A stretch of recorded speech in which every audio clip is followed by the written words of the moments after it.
panjatkan puji dan syukur kepada Allah Subhanahu wa taala yang telah memberi nikmat serta karunia-Nya sehingga kita dapat berkumpul dalam agenda workshop penguatan moderasi beragama di kalangan dosen dan mahasiswa.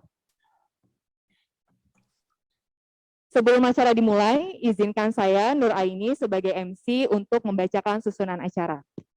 Susunan acara pada hari ini adalah pembukaan, menyanyikan lagu Indonesia Raya, sambutan dekan, pembacaan doa, pemaparan materi, dan penutup.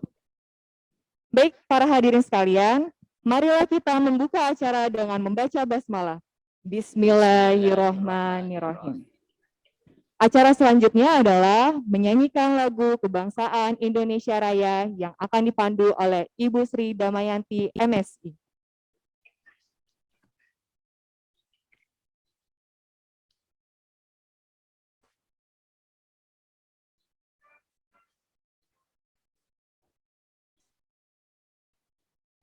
Indonesia tanah airku, tanah tumpah darah. Di sanalah aku berdiri, jadi pandu ibuku. Indonesia kebangsaanku, bangsa dan tanah air. Marilah kita bersatu, Indonesia bersatu. Hiduplah tanahku, hiduplah negeriku, bangsaku, rakyatku semuanya.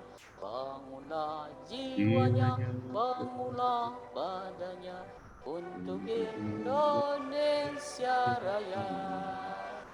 Indonesia Raya, merdeka, merdeka, tanahku, negeriku yang ku cinta. Indonesia Raya, merdeka, merdeka, hiduplah Indonesia Raya. Indonesia Raya, merdeka, merdeka, tanahku, negeriku yang ku cinta. Indonesia Raya, merdeka, merdeka, hiduplah Indonesia Raya.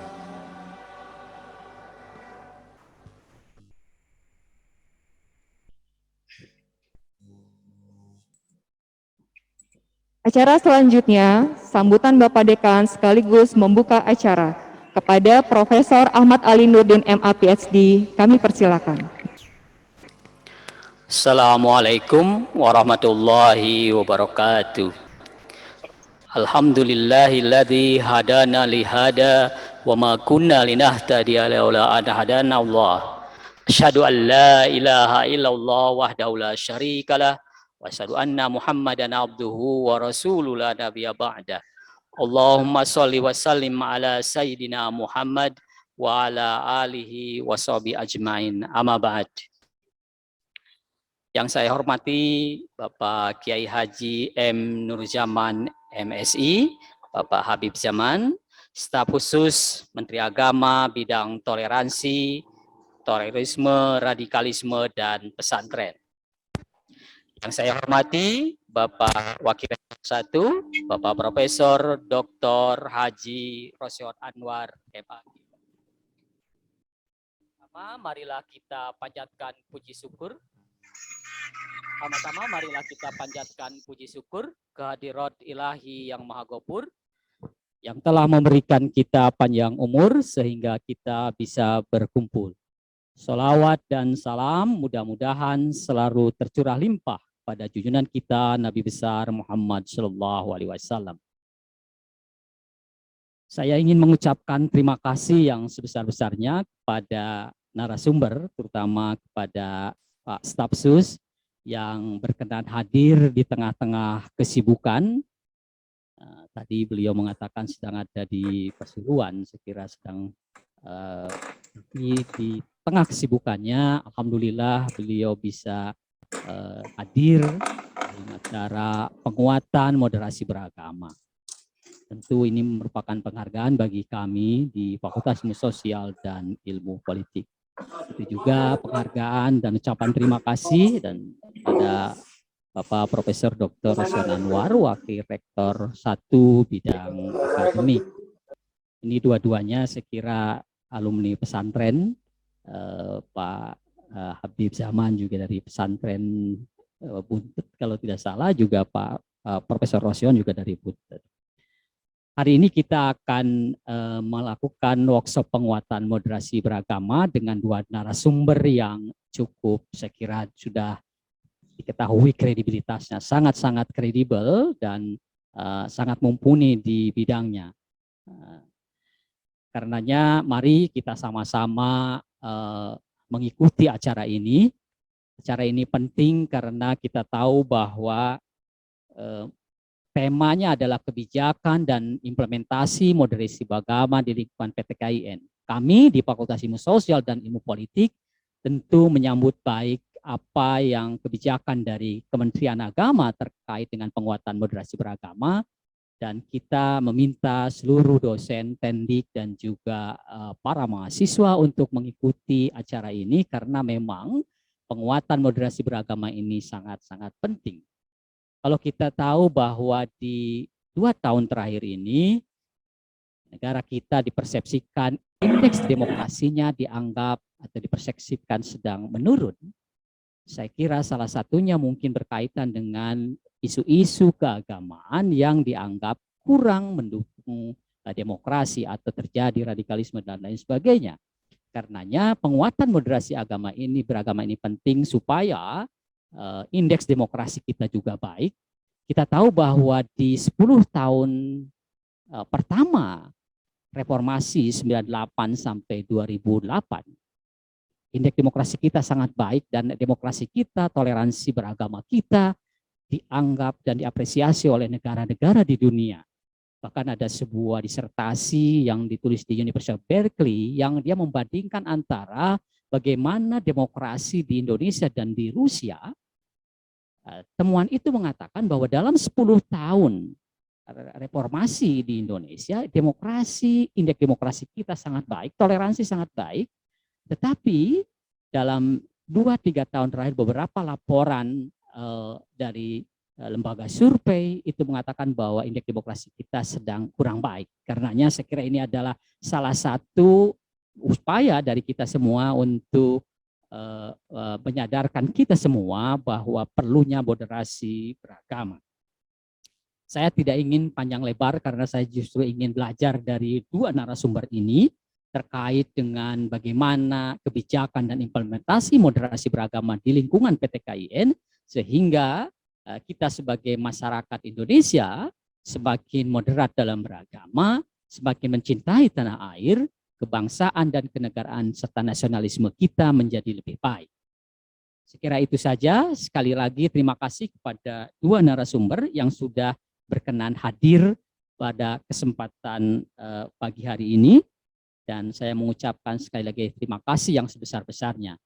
Mohon maaf apabila penerimaan atau fasilitas kita dalam melakukan moderasi atau acara ini ada sedikit gangguan terkait dengan online. Kalau memang dalam online ini terkadang ada hal-hal yang kurang baik. Karenanya sebelum saya tutup sambutan saya, mari kita buka acara workshop penguatan moderasi beragama di Fakultas Ilmu Sosial dan Ilmu Politik UIN Sunan Gunung Jati Bandung dengan sama-sama membaca basmalah. Bismillahirrahmanirrahim. Dengan ini workshop dinyatakan dibuka. Itu saja, kurang lebihnya mohon maaf. Wallahul muwaffiq ila aqwamit thoriq. Assalamualaikum warahmatullahi wabarakatuh. Salam. Waalaikumsalam.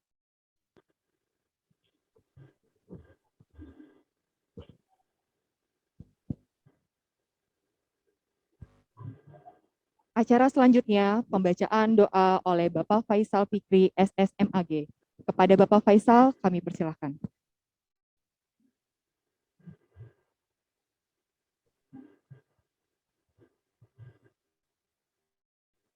Bismillahirrahmanirrahim.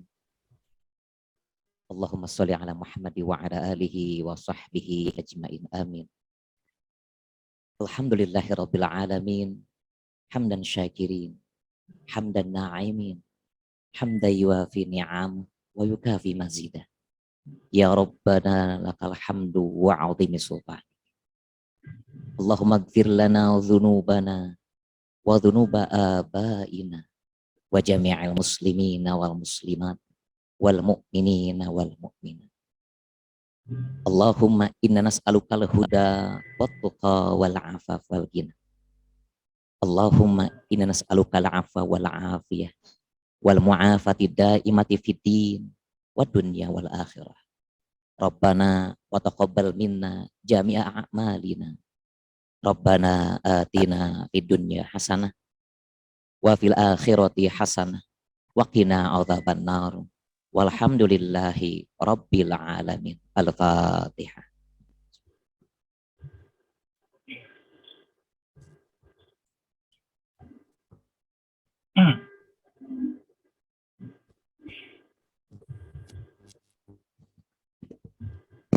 Demikian rangkaian acara pembukaan.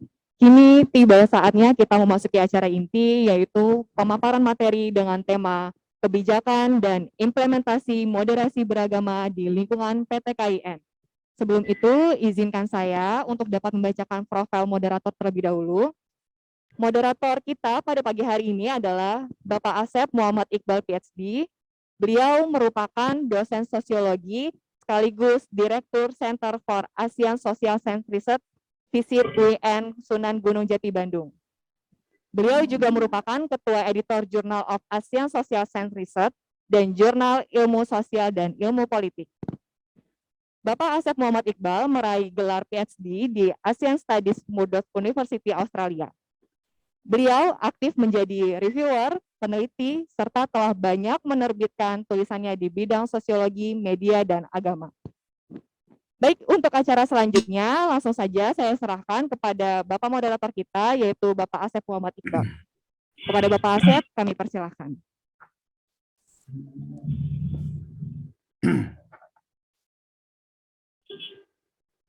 Terima kasih Ibu Moderator, Ibu Nur Aini. Bismillahi tawakkaltu ala Allah, la haula wa la quwata illa billah. Assalamualaikum warahmatullahi wabarakatuh. Waalaikumsalam warahmatullahi wabarakatuh. Sampurasun. Hadirin sekalian, Bapak dan Ibu dosen yang saya hormati, khususnya dan juga mahasiswa yang saya cintai, dan juga pembicara spesial pagi hari ini, Kiai Haji Nuruzzaman, dan juga Wakil Rektor kita, Profesor Dr. Rozihon Anwar, yang saya hormati. Izinkan saya di sini, Asep Muhammad Iqbal, memandu acara pagi hari ini, ya, yaitu acara workshop moderasi beragama bagi dosen dan mahasiswa di lingkungan Visip UIN Bandung. Sebelum memasuki acara yang utama, yaitu presentasi dari dua narasumber kita, saya ingin memberikan semacam konteks bagi acara kita pagi hari ini. Ya, pertama saya ingin sampaikan bahwa ada survei yang dilakukan oleh survei Gallup and Pew Research di Amerika Serikat, bahwa pada rentang 2007 dan 2017 mereka melakukan riset mengenai toleransi, radikalisme, dan sebagainya, dan mereka menemukan bahwa di dunia Muslim sekitar 1-3% mereka cenderung memiliki kecenderungan ke arah radikalisme dan ekstremisme. Salah satunya pandangan yang membenarkan violence in the name of God. Jadi kekerasan atas nama Tuhan. Ya, jadi 1-3% itu saya kira luar biasa tinggi. Masyarakat dunia Muslim cenderung meyakini itu. Nah, dalam konteks Indonesia, angka itu bisa saja lebih tinggi ya atau sama. Nah, kalau angka 1-3% itu diangkatkan di dalam jumlah orang, mungkin sekitar 1-6 juta penduduk Indonesia memiliki kecenderungan berpikir intolerance dan ke arah radikalisme, dan salah satunya dalam bentuk pembenaran akan kekerasan atau sacralization of violence. Maka menganggap bahwa kekerasan itu disakralkan, suatu hal yang sah karena itu dianggap perintah Tuhan. Itu jadi the sacralization of violence. Nah, saya kira itu. Nah, ini riset ini sejalan dengan buku yang ditulis oleh Joel Hodge pada tahun 2001 berjudul persis seperti yang saya katakan tadi, Violence in the Name of Gods. The Militant Jihadist Response to Modernity. Nah, lagi-lagi di situ membenarkan bahwa karena sebagai respon kelompok jihadis militan terhadap modernity, mereka salah satunya membenarkan adanya kekerasan atas nama Tuhan. Ya. Nah, tentu ini melahirkan implikasi yang luar biasa, religious extremism, radikalisme, intoleran, dan sebagainya, terutama bagi bukan saja di kalangan Muslim sendiri, tetapi juga terhadap agama lainnya, pengikut agama lainnya. Nah, dalam konteks Indonesia, kecenderungan ini menjadi kuat setelah pasca reformasi 98. Nah, ini dimungkinkan terjadi setelah dibukanya kanal-kanal demokrasi yang sebelumnya mampet pada masa Orde Baru. Nah, maka muncullah kelompok-kelompok yang juga individu yang ketika pada zaman Orde Baru itu mereka tiarap. Nah, kini mereka memiliki kesempatan di ruang publik untuk mengekspresikan sikap-sikap kecenderung yang intoleransi, radikalisme, bahkan ekstremisme dan terorisme dan sebagainya. Dan kita sudah banyak membaca bagaimana itu terjadi ya. Nah, pada masa Pak SBY inilah muncul banyak kelompok, banyak khususnya pada masa SBY 2004-2014, kelompok-kelompok intoleransi di Indonesia, baik di dalam terhadap kelompok agama lain dan juga di dalam Islam itu sendiri banyak muncul ya. Karena memang mungkin karena alasan demokrasi dan juga mungkin pemerintah Pak SBY cenderung tidak ingin tanda petik memiliki banyak musuh. Nah, kemudian memasuki masa era Pak Jokowi 2014-2019 dan juga sampai sekarang, ada upaya dari pemerintah yang untuk tanda petik mengcounter gerakan-gerakan dan juga kecenderungan intoleransi, radikalisme, terorisme di kalangan masyarakat Indonesia. Maka muncullah kebijakan-kebijakan negara, polisi yang bagaimana untuk mengcounter kecenderungan ini. Maka pada 2018 melalui Departemen Kementerian Agama muncullah polisi yang disebut dengan polisi moderasi beragama ya, atau religious moderation dalam bahasa Inggris. Nah, ini tentu saja upaya pemerintah secara politik untuk mengcounter dan meminimalisir kecenderungan radikalisme, intoleransi dan terorisme di kalangan masyarakat Indonesia. Nah, pertanyaannya adalah bagaimana dengan dunia perguruan tinggi, bagaimana dengan dunia kampus, ya? Pertanyaan ini penting disampaikan bahwa karena beberapa data, memang dari luar negeri yang saya baca, bahwa para pelaku terorisme dan intoleransi justru banyak dari orang-orang yang terpelajar. Mereka adalah orang-orang yang memiliki berpendidikan tinggi, minimal mereka S1, ya. Nah, kalau Anda baca para pelaku terorisme di dunia, banyak pelakunya menunjukkan mereka adalah berpendidikan tinggi minimal S1. Nah, maka di sini penting kita membahas pada pagi hari ini bagaimana kebijakan pemerintah kita mengenai kecenderungan ini di dunia perguruan tinggi ya, khususnya di PTKIN di mana kita berada.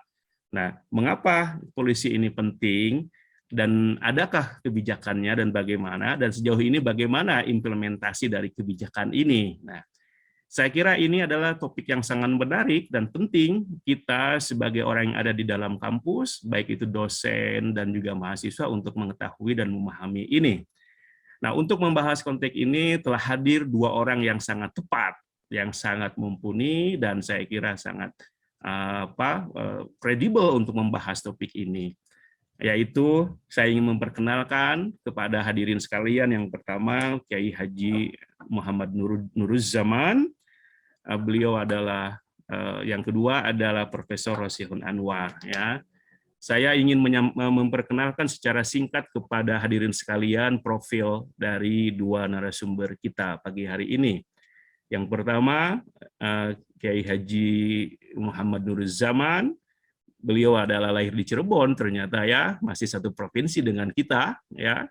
Dan dia orang pesantren, betul seperti kepada Pak Dekan tadi, sama-sama dari Cirebon, seperti Pak Warek satu.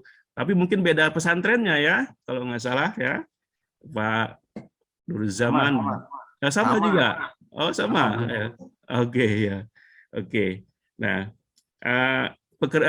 Posisi sekarang hari ini Pak Nuruzzaman adalah staf khusus Menteri Agama bidang toleransi, terorisme, radikalisme, dan pesantren. Nah, saya kira ini posisi cepat sekali kita undang untuk berbicara di konteks ini. Saya ingin juga memperkenalkan singkat latar belakang pendidikan beliau. Pertama, kita juga punya kesamaan bahwa Pak Nuruzzaman ini menyelesaikan S1 di IAIN Sunan Kalijaga, Yogyakarta, Fakultas Dakwah Penerangan Penyiaran Islam tahun 99. Kemudian melanjutkan master di sosiologi di UI tahun 2004 dan program doktor ilmu komunikasi Universitas Syahid tahun 2016 ya. Saya kira. Nah, itu profil singkat pembicara kita yang pertama. Dan juga saya ingin langsung saja kepada pembicara yang kedua supaya hadirin juga mengenal. Yang kedua adalah Profesor Dr. Rosihun Anwar. Ya walaupun kita sudah sangat kenal beliau, tapi mungkin saya sedikit sampaikan juga informasi sedikit tentang Pak Rosihun Anwar. Pak Rosihun Anwar ini sekarang adalah Wakil Rektor Bidang 1 Akademik UIN Sunan Gunung Jati Bandung. Sebelumnya pernah menjabat sebagai Dekan Fakultas Usuluddin UIN Sunan Gunung Jati Bandung. Beliau juga adalah aktivis di pengurus Syuriah PWNU Jawa Barat. Dan kalau tidak salah, beliau juga penggagas gerakan peduli bahasa Al-Quran. Ya, betul Pak ya? Dan pendidikan beliau diselesaikan di IAIN Bandung tahun 93 dan juga menyelesaikan program doktor di UIN Syarif Hidayatullah Jakarta tahun 2005. Dan yang luar biasa, Pak Rosihun ini adalah penulis yang prolific writer, bahwa karya-karyanya banyak sekali dan banyak yang bestseller ya. Nah, kalau kita membuka Google ya, karya-karya beliau itu bertebaran tentang Al-Qur'an, tafsir, tasawuf, ilmu kalam dan akhlak. Dan ada 118 entry di Google Scholar itu dan citation-nya mencapai 2.240 citation. Ini luar biasa ya. Saya kira itu profil singkat dari dua pembicara kita. Mari hadirin sekalian kita memasuki sajian ilmu dari dua narasumber kita. Untuk pertama saya ingin persilahkan kepada Kiai Haji Muhammad Nuruzzaman untuk pertama kali menyampaikan ide-idenya, juga lain-lainnya, dan juga mungkin masukan kepada kita berkenaan dengan kebijakan dan implementasi moderasi beragama di lingkungan PTKIN. Saya persilahkan. Silakan. Ya, terima kasih moderator. Yang pertama, Assalamualaikum warahmatullahi wabarakatuh. Grogi saya ngomong di kampus ini. Dengar suara saya ya? Ada. Moderator dan yang lain. Pertama, permohonan maaf karena ini perjalanan mudah-mudahan baik, tidak goyang-goyang terus. Ya, yang terhormat Pak Dekan Ilmu Sosial dan Ilmu Politik disiplin Bandung, narasumber Warek 1, Rosihun Anwar, Profesor Rosihun Anwar, moderator, dan ada teman saya sebenarnya yang mengundang saya ini, namanya Pak Zuldia, beliau teman kuliah saya di S2 di UI. Beliau jadi PNS, saya yang tidak jadi PNS, karena beliau serius kuliahnya, kalau saya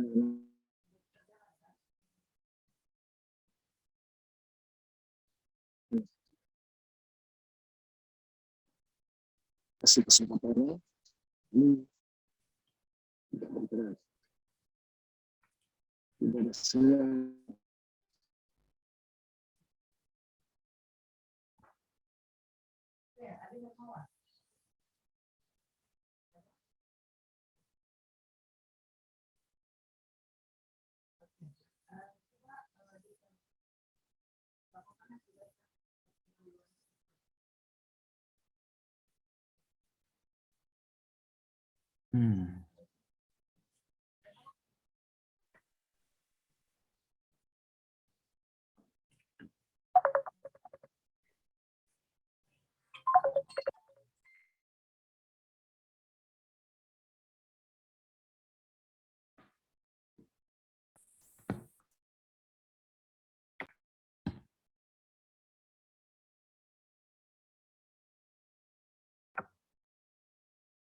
Mohon maaf.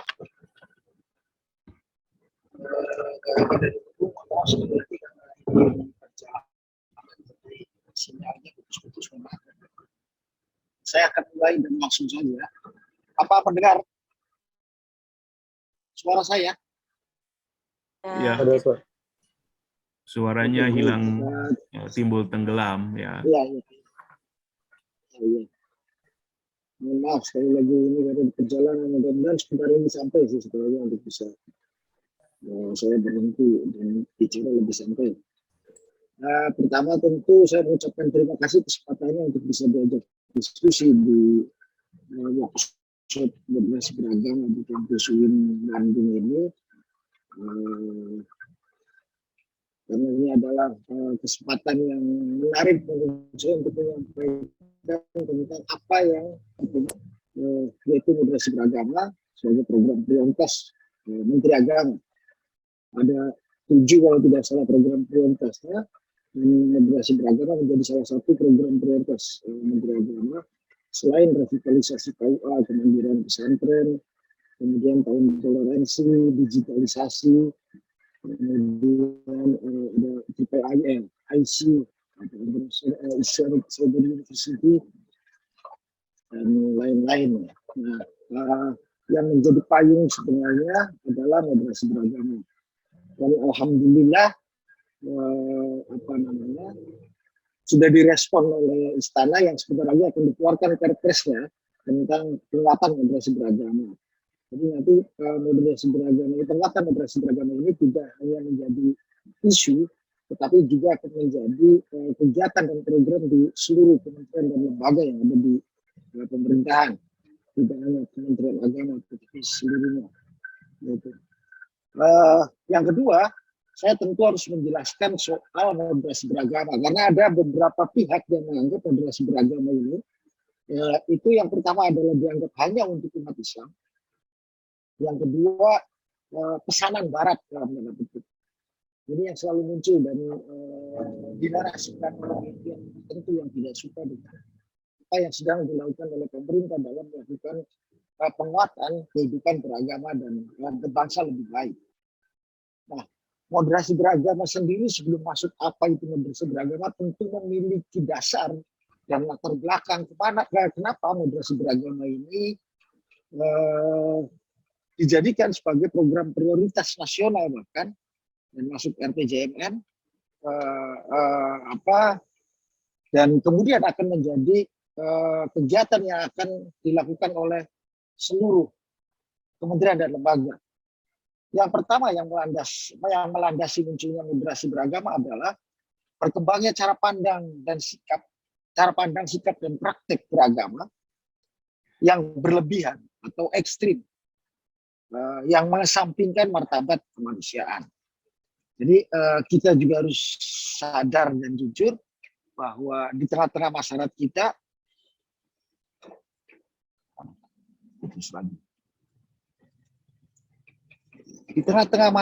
ini ada kelompok, ada orang yang ekspresi keagamanya berlebihan dan mengesampingkan nilai-nilai martabat kemanusiaan. Contohnya ya berlebihan, kalau yang saya tahu Muslim sebenarnya itu adalah sholat di tengah jalan, di jalan raya. Itu yang terjadi kan ada tuh. mengganggu aktivitas orang lain, ada orang sholat di tengah jalan atau di tempat-tempat tertentu. Kalau dia di pinggir jalan mungkin tidak mengganggu orang lain, cukup. Kemudian atau di tempat ibadah di Indonesia, apa susahnya cari tempat ibadah atau masjid musola itu sangat banyak. Jadi ini cara beragama yang ekstrim. Itu yang menjadi salah satu latar belakang kenapa moderasi beragama ini dijadikan sebagai program prioritas Kementerian Agama atau Menteri Agama. Yang kedua, itu berkembangnya klaim kebenaran subjektif dan pemaksaan terhadap kebenaran subjektif tersebut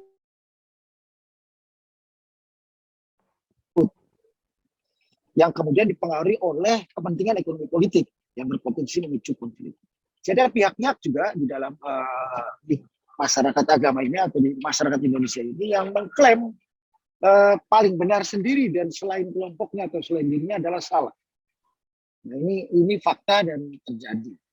Kemudian juga ada kepentingan ekonomi politik di dalam upaya memaksakan kehendaknya ini. Nah, yang ketiga ini latar belakang kedua. Yang ketiga adalah berkembangnya sikap beragama yang tidak selaras dengan komitmen kebangsaan. Jadi orang beragama, tetapi komitmen kebangsaannya tidak ada. Saya beragama Islam dan saya tinggal di Indonesia, itu yang muncul. Bukan saya orang Indonesia yang beragama Islam. Jadi beda ya, orang Islam yang tinggal di Indonesia dengan orang Indonesia yang beragama Islam, itu dua jargon yang berbeda. Berbeda kenapa? Karena berbeda soal pilihan sikapnya terhadap negara kesatuan Republik Indonesia atau konsensus kebangsaan. Jadi tiga hal inilah sebenarnya yang melatar belakangi munculnya moderasi beragama. Bahwa moderasi beragama itu muncul karena sebab dan faktor yang terjadi di Indonesia sendiri. Dan itu tidak terjadi hanya di umat Islam, tetapi juga di agama lain. Di Kristen misalnya ada kelompok-kelompok tertentu yang juga menolak menghormati bendera merah putih. Itu ada. Di Papua misalnya ada atau basisnya gereja-gereja ini menjadi tempat untuk melakukan kampanye atau melakukan anti NKRI. Jadi menolak konsensus kebangsaan di dalam beragama muncul dari mimbar-mimbar ceramah keagamaan. Jadi tidak hanya di Islam tetapi juga di agama lain juga ada. Nah, maka kemudian penguatan moderasi beragama juga dilakukan di Papua itu dengan melibatkan tokoh-tokoh agama atau pendeta dan tokoh-tokoh adat untuk terus terlibat dalam penguatan moderasi beragama. Jadi moderasi beragama sesungguhnya adalah cara pandang, sikap, dan praktik beragama dalam kehidupan bersama dengan cara mengejawantakan esensi ajaran agama yang melindungi martabat kemanusiaan dan membangun kemaslahatan umum. Berlandaskan prinsip adil, berimbang, dan mentaati konstitusi sebagai kesepakatan berbangsa. Itu sebenarnya definisi dari moderasi beragama.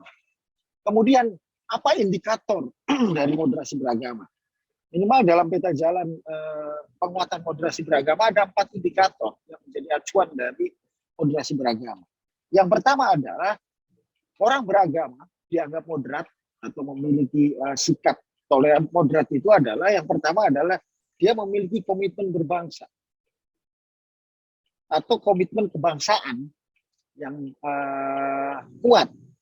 Saya beragama tetapi saya tidak menolak Pancasila, tidak menolak NKRI, tidak menolak Undang-Undang Dasar, dan tidak menolak kebinekaan. Itu adalah prinsip dari atau indikator dari moderasi beragama. Kenapa? Ada komitmen kebangsaan yang dimiliki orang beragama. Itu yang pertama. Yang kedua, toleransi. Orang beragama dianggap moderat apabila dia memiliki sikap toleransi. Nah, toleransi Islam ini hanya dianggap sebagai penghormatan terhadap perbedaan atau penghargaan terhadap perbedaan. Tetapi dalam indikator moderasi beragama bukan hanya sebatas menghargai perbedaan, tetapi juga mau bekerja sama dengan orang yang berbeda dengan kita. Karena kita berbeda, kemudian kita cukup menghargai, itu tidak. Tetapi kita mau bekerja sama dengan orang yang maka disebut toleran. Kita disebut toleran kalau kita bisa menghormati, menghargai, dan juga bekerja sama dengan orang yang berbeda dengan kita.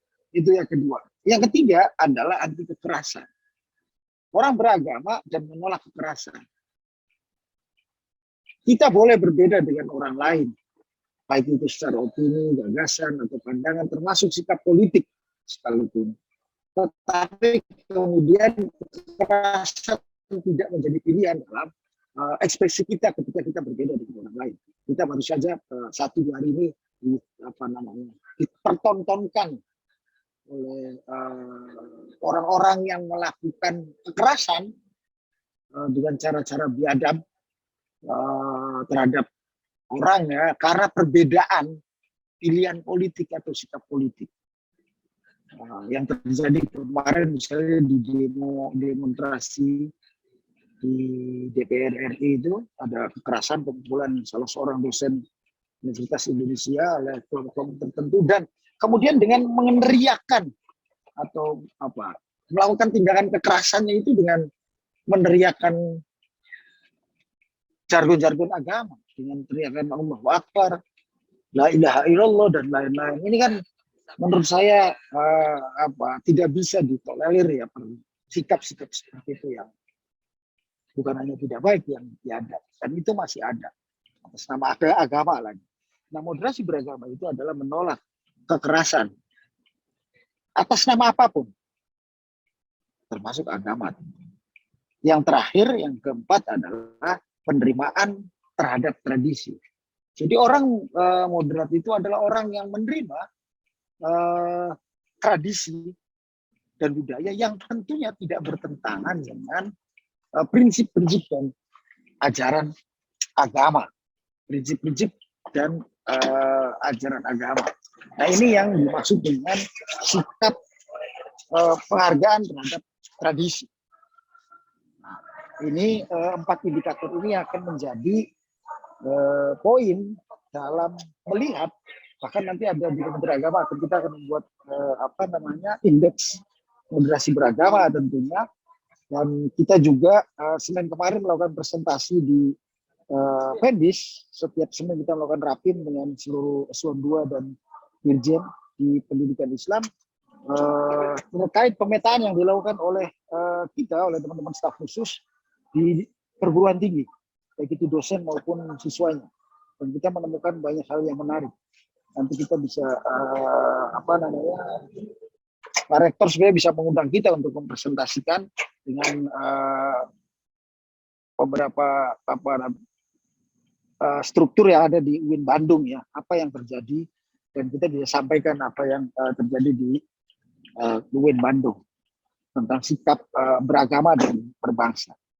Nah, barangkali ini yang bisa saya sampaikan, Bapak-Bapak dan Ibu sekalian, Pak Moderator yang saya hormati, Pak Roslihan. Nanti saya akan mengikuti, tetapi sambil melakukan kegiatan acara dengan Menteri. Jadi nanti kalau sudah mulai tanya jawab, saya akan terlibat lagi. Terima kasih, mohon maaf. Akhirul kalam, Assalamualaikum warahmatullahi wabarakatuh.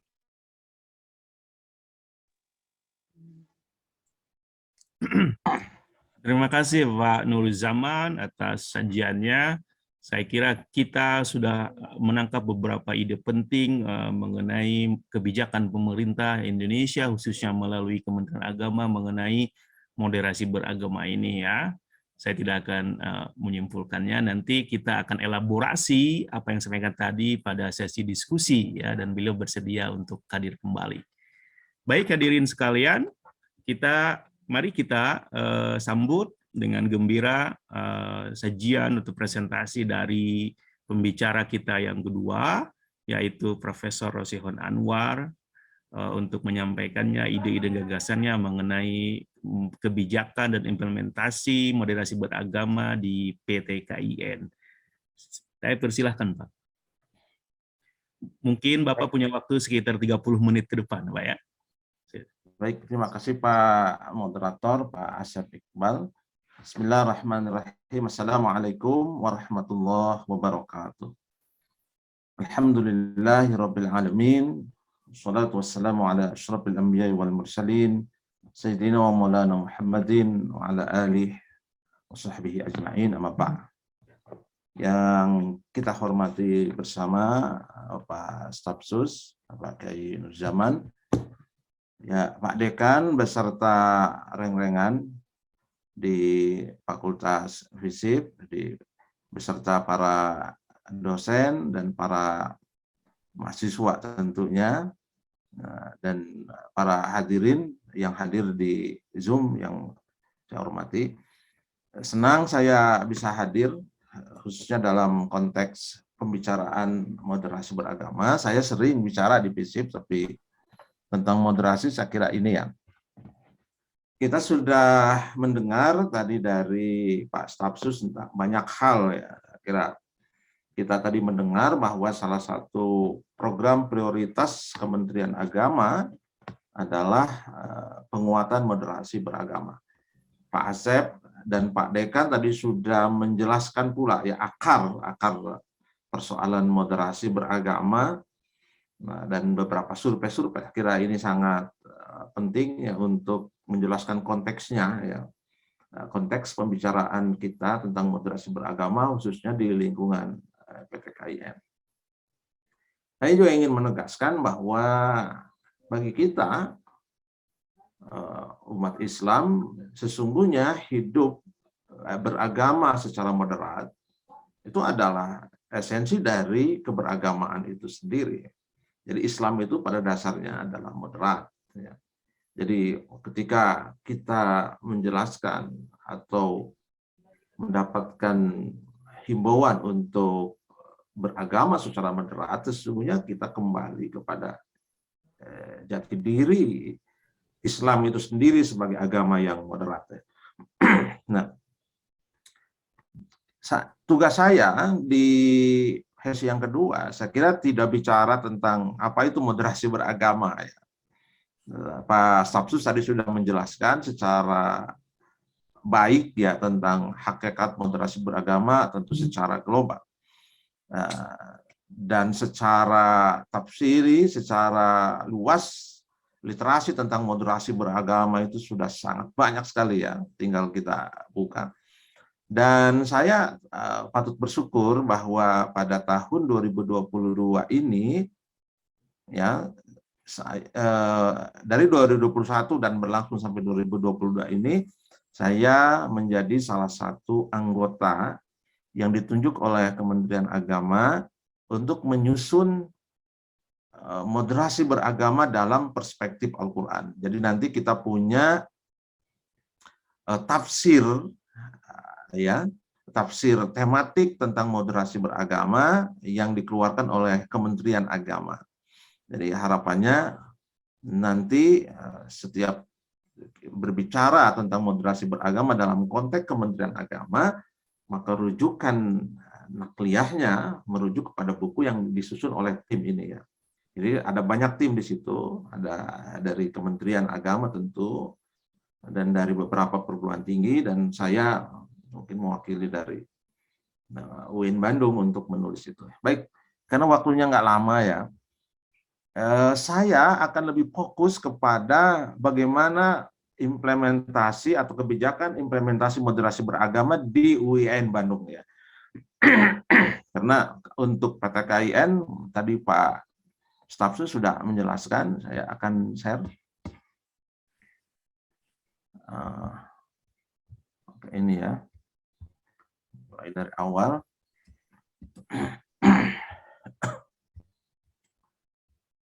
Baik.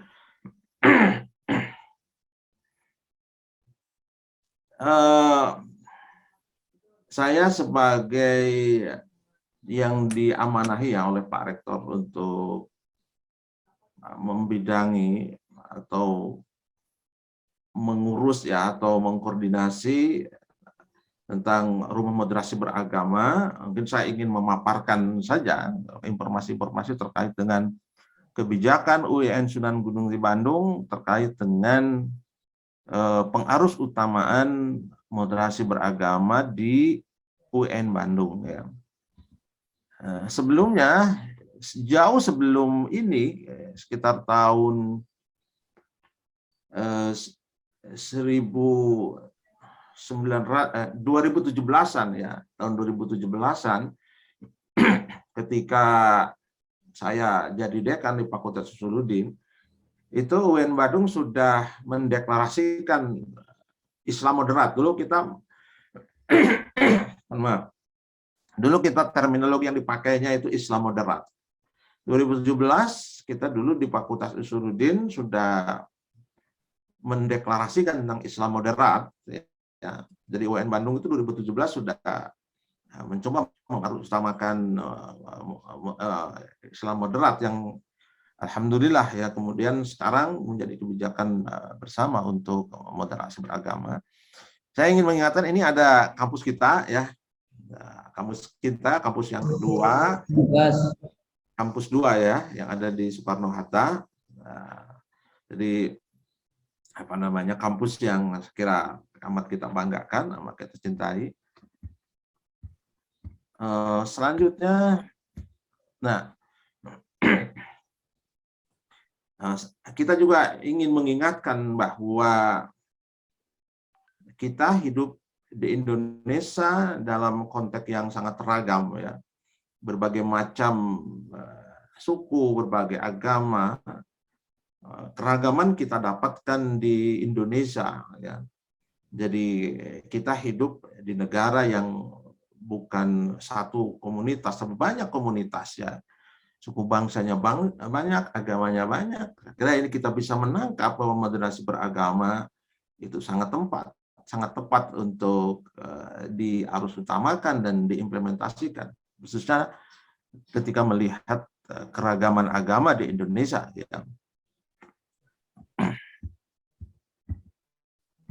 Oke. Ini dasar hukum yang kita pakai ya, untuk mengimplementasikan moderasi beragama di PTKIN, khususnya di UIN Sunan Gunung Bandung.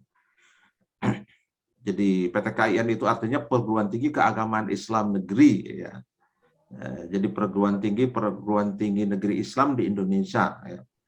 Nih, kalau ada istilah PTKIN maksudnya itu. Tentu UIN Bandung menjadi salah satu dari PTKIN. Pertama, surat edaran dari Pak Dirjen ya, dan sekian ini tentang rumah moderasi beragama.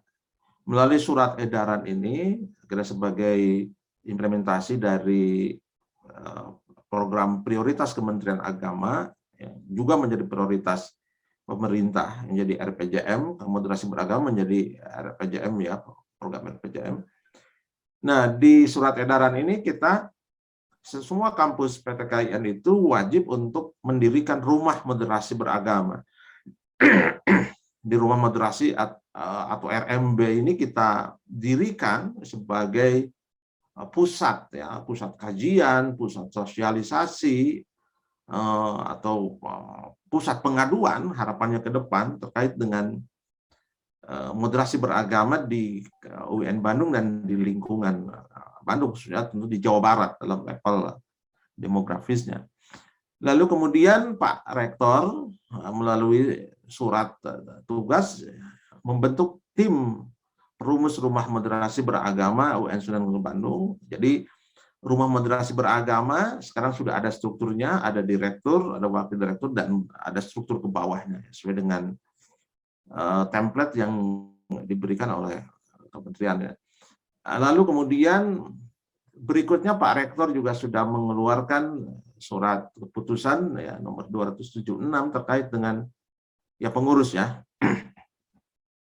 Nah, jadi UIN Bandung sudah sangat responsif ya terhadap kebijakan negara dalam ini Kementerian Agama untuk mengimplementasikan rumah moderasi beragama. Baik.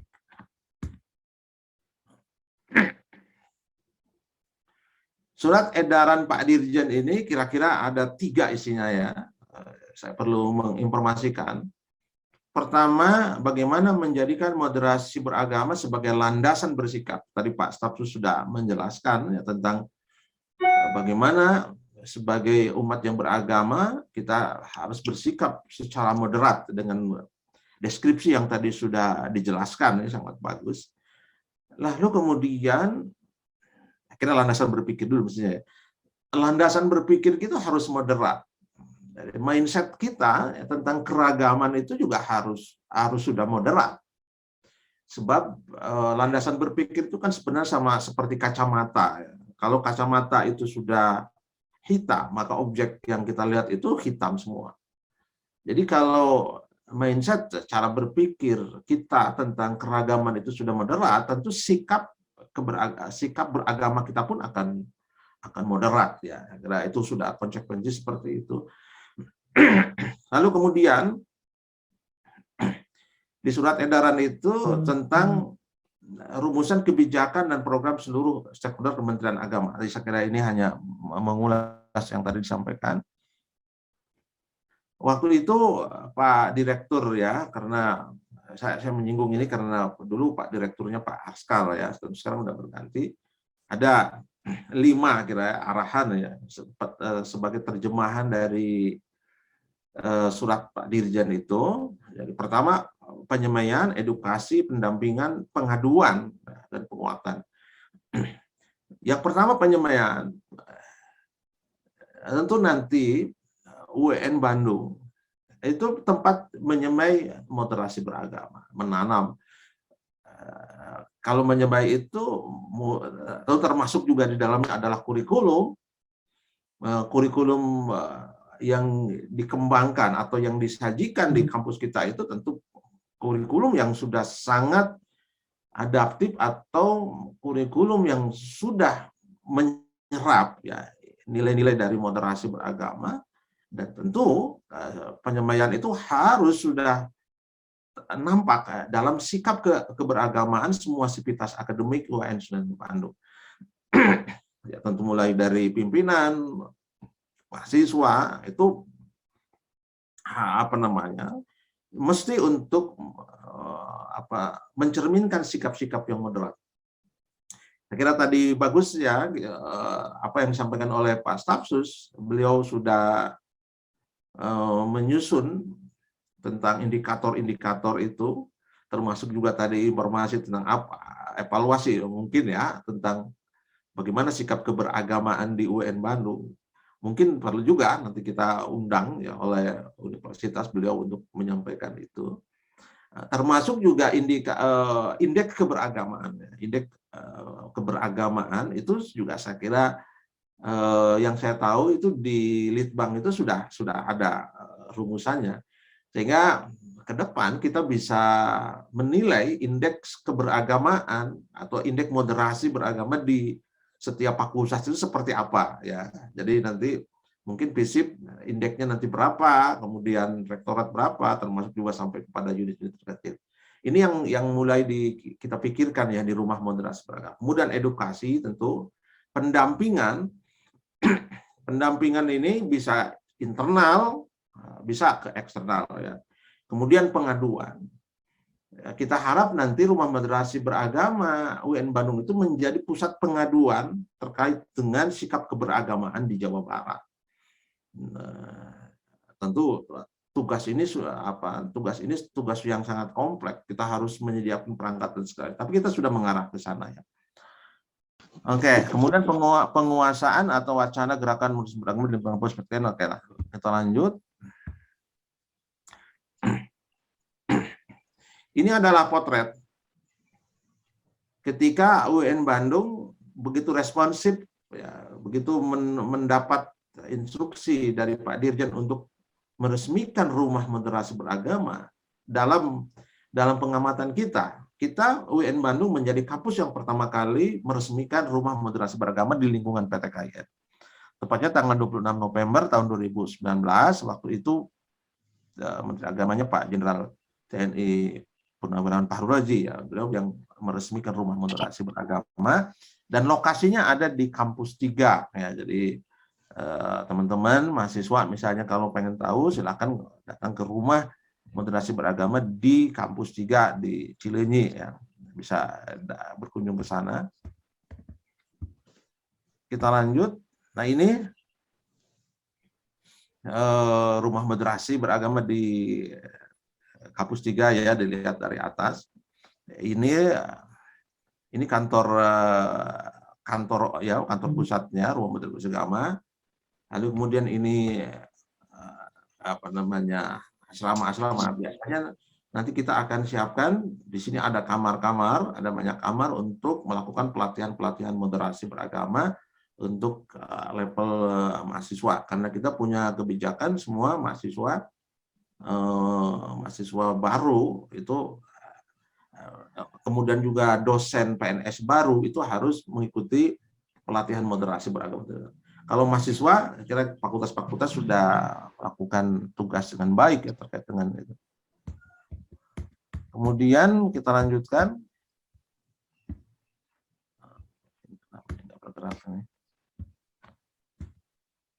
Ya, ini dari depan ya, rumah moderasi beragama, oke. Ini waktu Pak Rektor memberikan arahan, ya kita singkat aja. Kemudian selanjutnya, ini kita mengingat kampus kita. Ya. Nah, pada saat peresmian rumah moderasi beragama, Pak Menteri Agama pada waktu itu memberikan arahan-arahannya tentang bagaimana implementasi moderasi beragama di UIN Bandung. Ada 4 ya. Pertama, mengembangkan sikap moderat, kemudian disiplin dalam bertugas, menguatkan wawasan kebangsaan, lalu kemudian tidak menjadi pengembang benih-benih radikalisme. Paslah dengan apa yang tadi disampaikan oleh Pak Stafsus.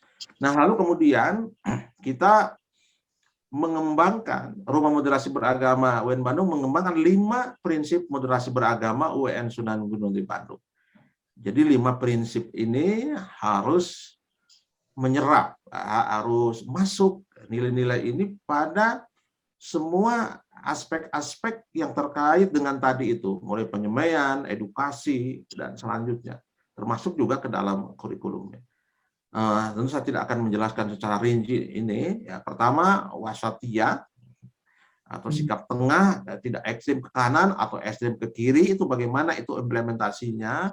Jadi kira sikap wasatiyah itu atau moderasi beragama itu saya kira tidak selalu terkait dengan respon terhadap isu-isu keagamaan.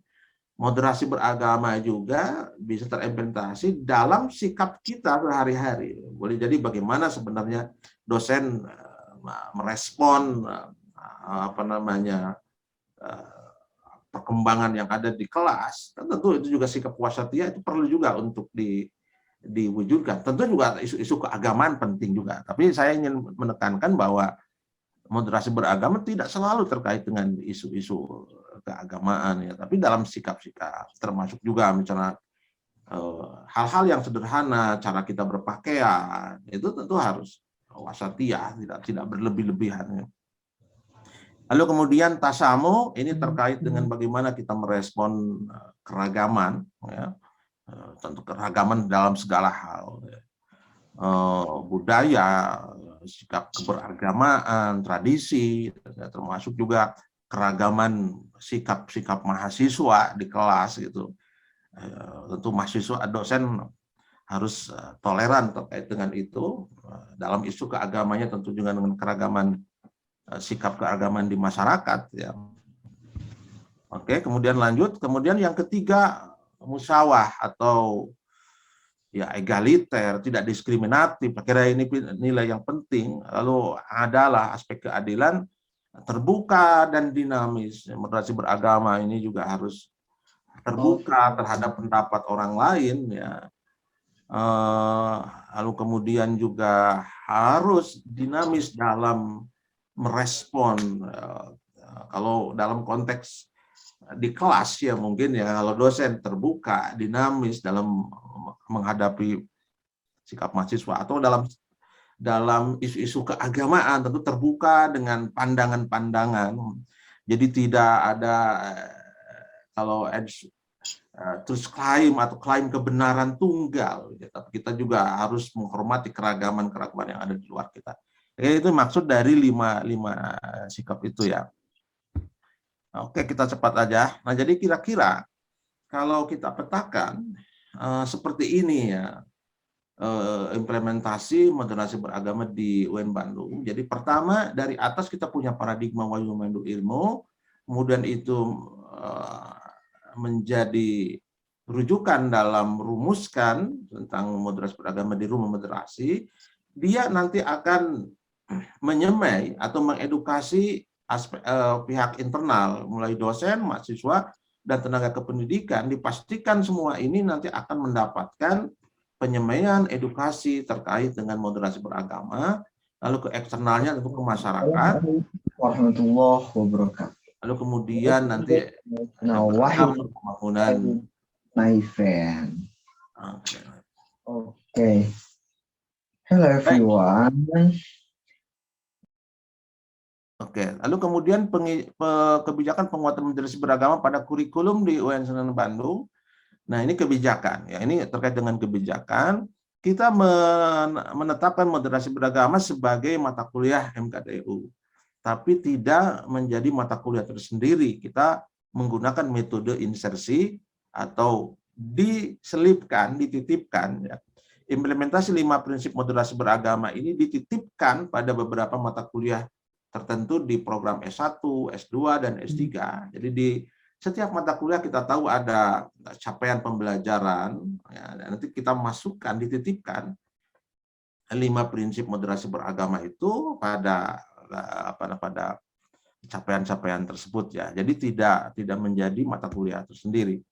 Kemudian mengkoordinasikan seluruh dosen S1, S2, dan S3 untuk menyisipkan 5 prinsip moderasi beragama selama 3-4 menit lah ya. Jadi dalam setiap perkuliahan itu ada pesan-pesan itu ya, 5 itu. Kemudian hidden kurikulum itu implementasi 5 prinsip moderasi dalam bentuk dimensi perilaku dosen, tenaga pendidikan. Ini nanti yang akan dinilai dengan indeks moderasi ya, yang pada saat-saatnya nanti kita akan ukur itu semua.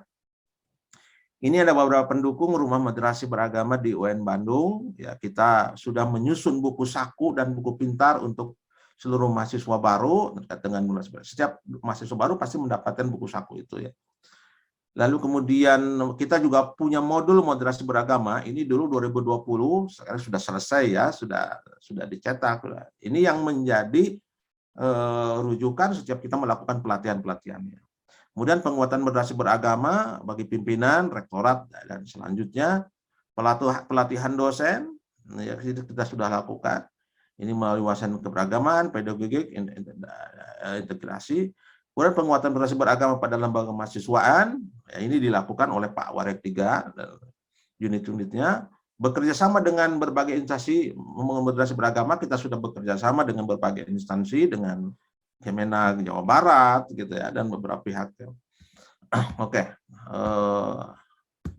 lanjut. Kemudian ini beberapa kegiatan yang sudah kita lakukan ya terkait dengan rumah moderasi beragama di UIN Bandung. Kita sudah ada workshop, kemudian penyusunan dan sebagainya ya. Jadi kita sudah melangkah jauh saya kira terkait dengan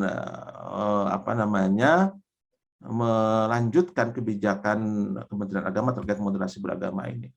Saya kira itu Pak Asep ya, mudah-mudahan tidak terlalu lebih dari 30 menit ya. Kira kita kembangkan untuk diskusi ya. Mari kita bersatu dalam keragaman. Kira-kira itu kata kunci yang bisa saya sampaikan. Demikian wallahul muwaffiq ila aqwamit thoriq. Wassalamualaikum warahmatullahi wabarakatuh.